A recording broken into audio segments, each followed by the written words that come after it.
বেতন বন্ধের প্রতিবাদে পানিহাটি পৌরসভা বন্ধ করে বিক্ষোভ দেখালো অস্থায়ী টিকাকর্মীরা।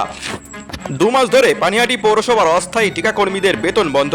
বেতনের জন্য বারংবার পৌরসভার চেয়ারম্যান থেকে শুরু করে আধিকারিকদের কাছে আবেদন করে আসছিল অস্থায়ী টিকাকর্মীরা।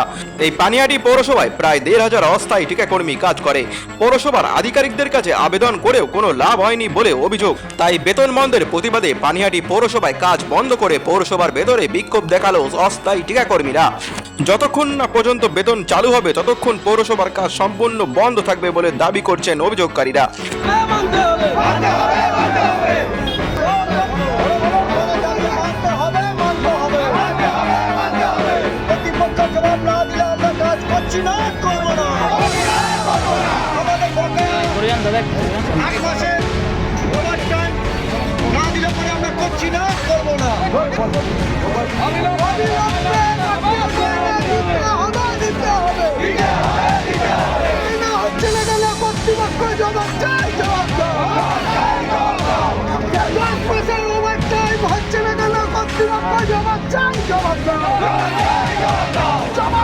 যে আজকে আর 4 দিন হলে পরে আমাদের 2 মাসের মায়না কাছাকাছি আমরা চলে আসছি।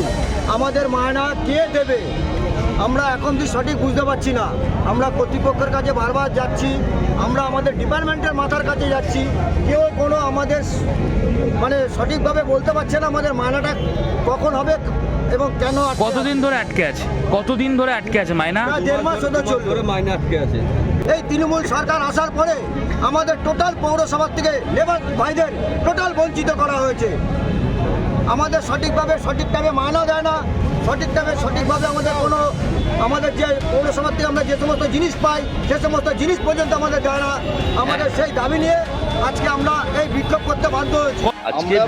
আজকে বিক্ষোভ দেখানোর একটাই কারণ, যেটা হচ্ছে আগামী দিনের যে 15 বছরের যে তৃণমূল সরকার যে এখানে ভোট শাসন ছিল, তারা তাদের নিজস্ব স্বার্থের জন্য আমাদের এই যে কনজারভেন্সি কিছু গরিব মানুষ যারা লেবার আছে তাদেরকে সমস্ত জায়গা থেকে বঞ্চিত করে রেখেছে।